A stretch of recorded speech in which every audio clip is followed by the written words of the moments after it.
बिस्मिल्लाहिर्रहमानिर्रहीम। अस्सलाम वालेकुम नाज़रीन, आप यूट्यूब चैनल देख रहे हैं। मैं इमरान खान हूँ। एतज़ाज़ अहसन साहब ने एक बयान दिया है, बड़ा इंपॉर्टेंट बयान है, और इन्होंने अदालत के अहाते के बाहर खड़े होकर ये बयान दिया। कुछ और वकला भी साथ थे और मीडिया के माइक्स वहाँ पे मौजूद थे। एतज़ाज़ अहसन साहब ने जो बात की है, ये बात यहाँ रुकने वाली नहीं है, और ये बात इतनी हसास है कि पाकिस्तान के टीवी चैनल्स को मना कर दिया गया कि एतज़ाज़ अहसन साहब का बयान ऑन एयर ना किया जाए। अच्छा, वैसे टीवी चैनल्स के ऊपर इतनी ज़्यादा पाबंदी परवेज़ मुशर्रफ के दौर में भी नहीं थी। परवेज़ मुशर्रफ के दौरे हुकूमत में परवेज़ मुशर्रफ के ख़िलाफ़ अगर कोई बयान आता था, वो आर्मी चीफ भी थे पाकिस्तान के, अगर परवेज़ मुशर्रफ के ख़िलाफ़ कोई बयान आता था तो वो चल जाता था, वो टीवी की खबरों की जीनत बन जाता था। तो परवेज़ मुशर्रफ के ख़िलाफ़ बयानात परवेज़ मुशर्रफ के दौरे हुकूमत में नेशनल टेलीविज़न पर चलते थे और रोका नहीं जाता था। लेकिन ये बयान जो है वो जनरल कमर जावेद बाजवा साहब के ख़िलाफ़ है, एतज़ाज़ अहसन साहब का, और आज पाकिस्तान में मार्शल लॉ भी नहीं है, इसके बावजूद उनका ये बयान रोक दिया गया है। ये है वो सेंसरशिप जिसमें लोगों को बात नहीं करने दी जाती। ये है वो सेंसरशिप जो लगाई जाती है पाकिस्तान में, और लोगों के ख़यालात को, उनके तज्ज़िये को, उनके एनालिसिस को, और वो जो हक़ाइक़ बताना चाहते हैं उनको रोकने की कोशिश की जाती है और बार बार की जाती है। यानी बड़ी सख्ती से टीवी चैनल्स को कहा गया जब एयरवाई को बंद किया कि आप एयरवाई पे बात नहीं करेंगे। जब शहबाज गिल को गिरफ्तार किया तो कहा गया कि आप शहबाज गिल पे बात नहीं करेंगे। तो इस तरह बार बार मना करते हैं, और अभी ये कहा गया कि कोई भी टीवी चैनल एतज़ाज़ अहसन का ये बयान नहीं चलाएगा। बहरहाल सोशल मीडिया मौजूद है और सोशल मीडिया पर ये चीज़ें फिर चल जाती हैं, और जब आप नेशनल टेलीविज़न को मना करते हैं इन चीज़ों को चलने से, तो बजाय इसके कि इसका फ़ायदा उल्टा इसका नुकसान होता है। अगर ये टीवी चैनल्स पे ये बात चलती तो डिबेट होती। डिबेट में ये सवाल भी आता कि भाई सबूत है कोई कि जो जनरल बाजवा के ख़िलाफ़ स्टेटमेंट दिया गया है, क्या उसका कोई सबूत मौजूद है? सबूत ना होता तो ज़्यादा बुरी तरह ये स्टेटमेंट एक्सपोज हो जाती।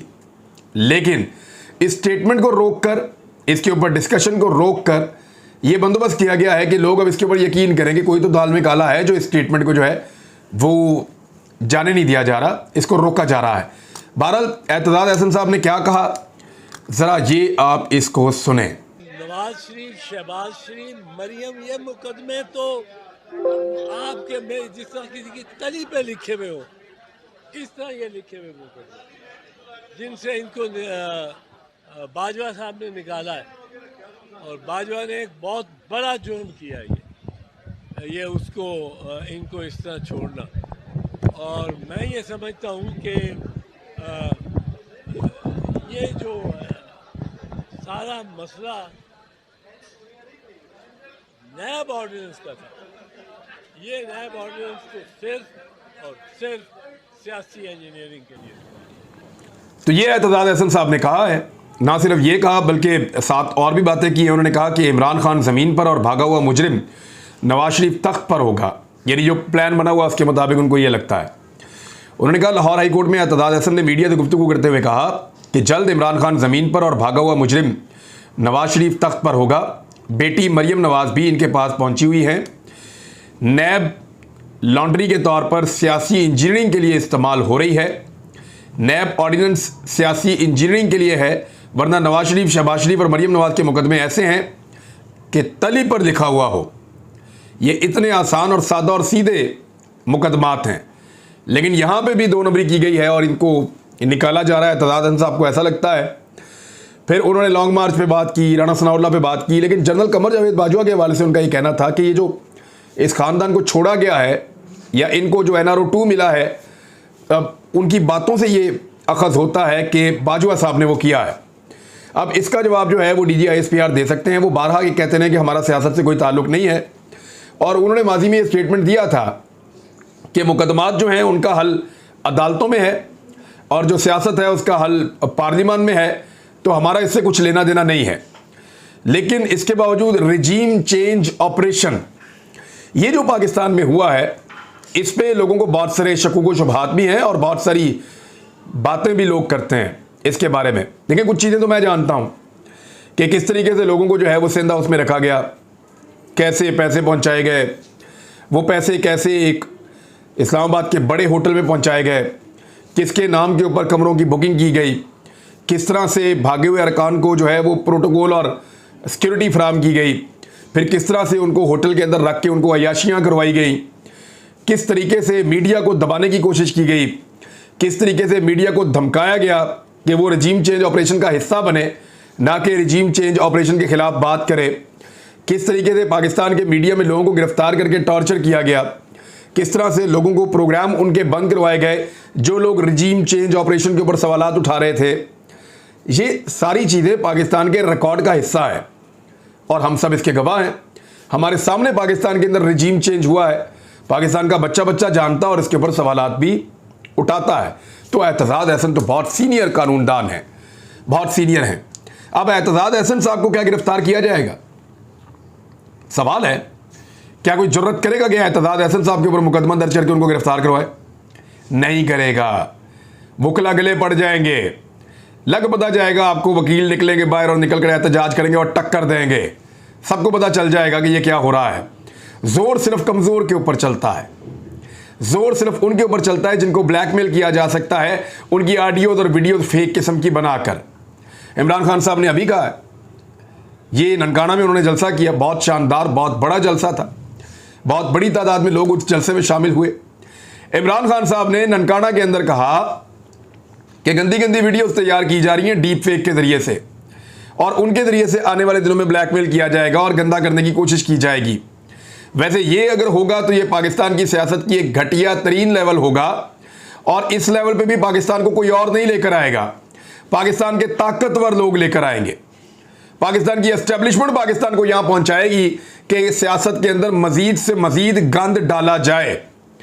मैं आपको ये बता देता हूं कि मोहम्मद जुबैर साहब की जब वीडियोस निकाली गई, वो असली है नकली है उन पर बात नहीं करते, लेकिन मैंने उसके ऊपर एक वीलॉग भी नहीं किया। थोड़े दिन पहले एक शख्स ने मुझे फ़ोन करके कहा कि उनके पास मुस्लिम लीग नून की लीडरशिप की गंदी वीडियोस हैं। मैंने उन्हें मना किया, मैंने कहा डिलीट कर दो, तुम इनका पर्दा रखो, अल्लाह तुम्हारा पर्दा रखेगा। जो निजी नौइयत की चीज़ें अगर तो हैं, अगर नहीं है तो डीप फेक है, और अगर हैं तो इनको पब्लिक करके एक नेक्स्ट लेवल की लो के ऊपर जाएगी पाकिस्तान की वो एस्टेब्लिशमेंट का हिस्सा जो पाकिस्तान को कभी स्टेबल नहीं होने देता, जो पाकिस्तान के अंदर अपनी मनमानी करता है और लोगों के पाकिस्तान को लोगों की मर्जी के मुताबिक नहीं चलने देता, बदकिस्मती से। अब आ जाए, मलिक अहमद खान साहब ने यहाँ पे एक स्टेटमेंट जड़ दिया है। उसके बाद देखिए, मलिक अहमद खान साहब जो है वो PMLN के जितने मेंबर हैं या जितने PMLN के करीब हैं, वो उससे थोड़े से ज़्यादा एस्टेब्लिशमेंट के करीब हैं और एक बहुत ताकतवर आदमी के करीब है। वो जो ताकतवर आदमी है उसने ये प्लान किया हुआ था कि मलिक अहमद खान जो है इसको वज़ीर आला पंजाब बनवाना है, और मलिक अहमद खान वज़ीर आला पंजाब बनने के ख्वाब भी देख रहे थे। फिर मलिक अहमद खान ने उसी वफादारी के अंदर बहुत सारे ऐसे गलत काम किए जो उनकी तबीयत और उनकी तरबियत के ख़िलाफ़ थे। तो मलिक अहमद खान को ये लगता है कि वो बन जाएंगे पाकिस्तान के पंजाब के वज़ीर आला। तो पंजाब का वज़ीर आला बनने के लिए वो हर तरह की कुर्बानी देने के लिए तैयार है, क्योंकि एस्टेब्लिशमेंट का एक हिस्सा या एक बहुत ताकतवर आदमी जो है वो मलिक अहमद खान साहब के सर के ऊपर हाथ रखे हुए है। तो मलिक साहब हमेशा प्रोटेक्शन में सबसे पहले आ जाते हैं। अब जनरल बाजवा साहब के बारे में जब स्टेटमेंट दिया एतजाज़ अहसन ने, तो उसमें मलिक अहमद खान साहब ने स्टेटमेंट दिया कि एतजाज़ अहसन अदालत में सबूत लेकर आए। तो मलिक साहब, सबूत तो इस बात की भी नहीं है कि किसने कितनी बूट पॉलिश की, सबूत तो इस बात की भी नहीं है कि किसने किस किस महीने में बूट पॉलिश की, सबूत तो इस बात की भी नहीं है कि कौन सा बंदा किस होटल में कितने दिनों तक रुका और वहाँ से सुबह उठकर रोज़ाना कहाँ जाता था बूट पॉलिश करने के लिए। सबूत तो इसके भी नहीं है। और बूट पॉलिश की बुनियाद के ऊपर किसको क्या ओहदा देने का वादा किया गया, सबूत तो इसके भी नहीं है। बेशुमार चीज़ें हैं जिनके सबूत तो मनी ट्रेल आज तक नवाज शरीफ नहीं दे सके, आज तक नवाज शरीफ मनी ट्रेल नहीं दे सके, इसका कोई सबूत नहीं है। नवाज शरीफ कहते हैं कि उनको $5 अरब की ऑफ़र की गई, इसका भी सबूत नहीं है। उसामा बिन लादेन से नवाज शरीफ ने पैसे लिए, इसका भी सबूत नहीं है। सरे महल वो आसिफ अली जरदारी, आप लोग सारी ज़िंदगी कहानी सुनाते रहे, कहाँ है सबूत? बेशुमार चीज़ों के सबूत मौजूद नहीं है, लेकिन हक़ाइक़ को लोग जानते हैं। बहरहाल एतजाज़ अहसन साहब अगर अदालत में ला सकते हैं, कुछ तो लाना चाहिए। इन चीज़ों को जब आप दबा देते हैं तो इनमें शकूक व शुबहात बढ़ जाते हैं। इनके ऊपर जब आप डिबेट होने देते हैं तो फिर सवालात उठाए जाते हैं, उनके जवाब जब नहीं आते तो मज़ीद क्लैरिटी होती है। यही डेमोक्रेसी की, जमहूरियत की खूबसूरती है। फ्रीडम ऑफ स्पीच इसी को कहते हैं और इसी में से दलील जन्म लेती है और इसी में से मामला जो हैं वो ज़्यादा क्लैरिटी के साथ आगे बढ़ते हैं, वरना फिर इबाम ही इबाम है। एक और खबर है जी, 41 करोड़ रुपया जारी कर दिया है काबीना ने, मंजूरी दे दी है 41 करोड़ रुपए के फंड्स की। और किस लिए दी है? लॉन्ग मार्च को कुचलना है, लॉन्ग मार्च में आने वाले शहरियों को कुचलना है, उनको रोकना है, उनको तबाह बर्बाद करना है। 41 करोड़ रुपए के फंड्स फौरी तौर पे दे दिए हैं। यहां पे 41 करोड़ रुपया खर्च रहे हैं एक ऐसी चीज से निपटने के लिए जहां पे पब्लिक निकली हुई है अपने हक के लिए और वो इलेक्शन मांग रहे हैं। ये अवाम के खिलाफ पैसा इस्तेमाल कर रहे हैं। उधर पूरा का पूरा स्वात बाहर निकला हुआ है। स्वात के बाजार के अंदर आज जो मैंने लोगों का हुजूम देखा, मैंने जिंदगी में नहीं देखा। कभी किसी ने स्वात में इतना बड़ा जलसा भी नहीं किया होगा। लोग अपनी मदद आपके तहत निकले और पूरा स्वात भर गया। ये कोई छुट्टी वाला दिन नहीं था, वर्किंग डे में पूरा स्वात सड़कों के ऊपर था और सब लोग अमन मांग रहे थे, इंसाफ मांग रहे थे। और जो वजीर दिफा हैं उन्होंने बड़े आराम से ये कहकर जान छुड़ा ली कि दहशतगर्दों से निपटने का अव्वलीन फर्ज खैबर पख्तूनख्वा की हुकूमत का है, इसके बाद जाकर किसी और एजेंसी की, डिफेंस फोर्सेस की जिम्मेदारी बनती है। अब इस पे अदर वशवानी जो है, जो पीटीआई के स्पोक्स पर्सन है इसमें सोशल मीडिया में, उन्होंने लिखा कि पहले स्वात में तालिबान वापस लाए और अब कह रहे हैं कि सूबाई हुकूमत संभाले इनको। देखिए, सूबाई हुकूमत जो है वो सूबे के अंदर काम कर सकती है अमन व अमान के लिए, लेकिन बॉर्डर्स के ऊपर सूबाई हुकूमत नहीं होती। मुराद सईद भी बार बार ये कह रहे हैं, स्वात के लोग भी बार बार ये कह रहे हैं, स्वात के सहाफ़ी भी बार बार ये कह रहे हैं। मेरा जिससे भी राब्ता होता है वो ये कह रहे हैं कि एक मुआहदा हुआ है पाकिस्तान का, तहरीक-ए-तालिबान पाकिस्तान के साथ अमन का, और उसके नतीजे में कुछ लोग स्वात में आए हैं लेकिन अमन नहीं हो रहा, बदअमनी हो रही है और ये मुआहदा कैंसिल किया जाए। वो इस तरह की बातें कर रहे हैं। गुज़िश्ता दिनों जब बहुत ज़्यादा बात बढ़ गई थी तो तालिबान का एक ग्रुप जो पहाड़ों पे आया था और उसके बाद बदअमनी शुरू हुई थी, उसको वापस जाने पर मजबूर कर दिया गया था और फिर वो चले गए थे। लेकिन अब फिर सूरत हाल ख़राब हो गई है। कहीं पे दहशतगर्दों के साथ मुज़ाकरात किए जा रहे हैं, शिद्दत पसंदों के साथ, कहीं पे तालिबान वापस स्वात के अंदर आ रहे हैं, ये शुबा किया जा रहा है, शिकवा किया जा रहा है और स्वात के लोग अमन मांग रहे हैं। ये रिस्पॉन्सिबिलिटी पहले भी पाकिस्तान की सिक्योरिटी फोर्सेस ने उठाई थी, ये जिम्मेदारी पहले भी पाकिस्तान की इंटेलिजेंस एजेंसीज ने उठाई थी और ये जिम्मेदारी आज भी उन्हीं को उठानी पड़ेगी और उन्हीं को इसके ऊपर काम करना पड़ेगा। ये सियासत से बालातर है, सियासत से बालातर है। ये स्वात के लिए है, ये पाकिस्तान के लिए है, ये पाकिस्तान के अमन के लिए है। तो 41 करोड़ रुपया जारी कर दिया है। जिनके पास जहर खाने के पैसे नहीं थे उन्होंने 41 करोड़ रुपया जारी कर दिया है। और इससे अब ये करेंगे क्या? ये अब शेल्स तो पहले ले चुके हैं, ग्रांट जारी हो चुकी है। रबड़ की गोलियां और शेल चलाने के लिए ड्रोन्स ये पहले ले चुके हैं, ग्रांट जारी हो चुकी है। ये खाने पीने का खर्चा है, ड्यूटीज़ के दौरान जो इजाफी पेट्रोल खर्च होगा उसका खर्चा है, दीगर जो अगर बोनस देना पड़ेगा तो उसका खर्चा, बाकी चीज़ें वो और बाद में पैसे दे दिए जाएंगे। ये उन तमाम चीज़ों का खर्चा है और उसके अलावा कुछ और भी किया जा रहा है।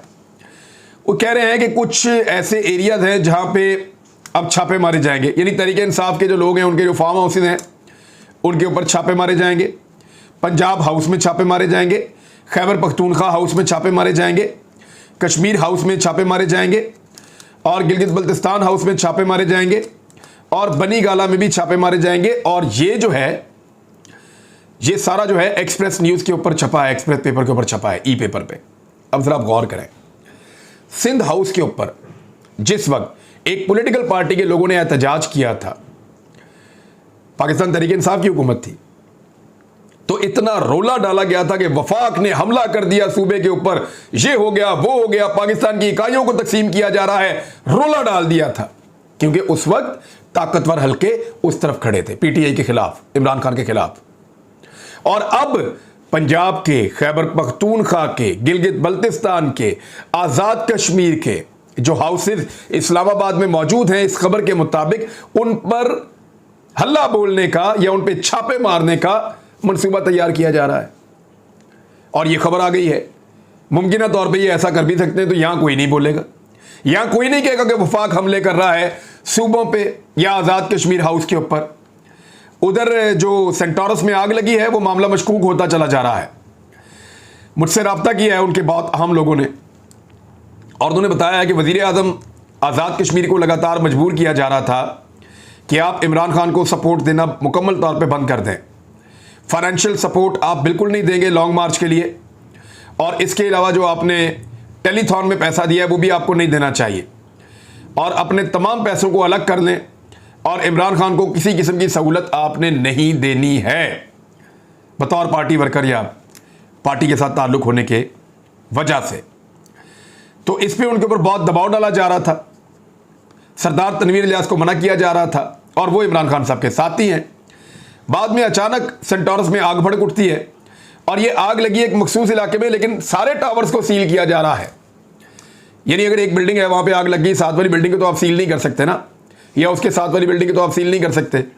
और अगर आपने इस बुनियाद पे सील करना है कि इंतजाम ठीक नहीं थे तो फिर इस्लामाबाद की सारी बिल्डिंग्स को आप सील कर दें। जिस तरह का रवैया रखा गया है और जिस तरह से उसको सील किया जा रहा है, ये एक ब्लैकमेलिंग टैक्टिस है। उन सबके ऊपर वैसे दबाव डाला जा रहा है जो लोग फंड कर सकते हैं लॉन्ग मार्च को, खासतौर पर वो सारे लोग जो 1 करोड़ रुपए से ऊपर तक का फंड कर सकते हैं, उन सबको काबू करने की कोशिश की जा रही है। कुछ और खबरें भी हैं। नवाज शरीफ साहब की वापसी को मुकदमात से मशरूत किया गया है। दीगर कुछ और चीज़ें आपके साथ शेयर करते हैं अगले वीलॉग में। अब तक के लिए इतने, अपना ख्याल रखिएगा अपने इस चैनल का भी। अल्लाह हाफ़िज़।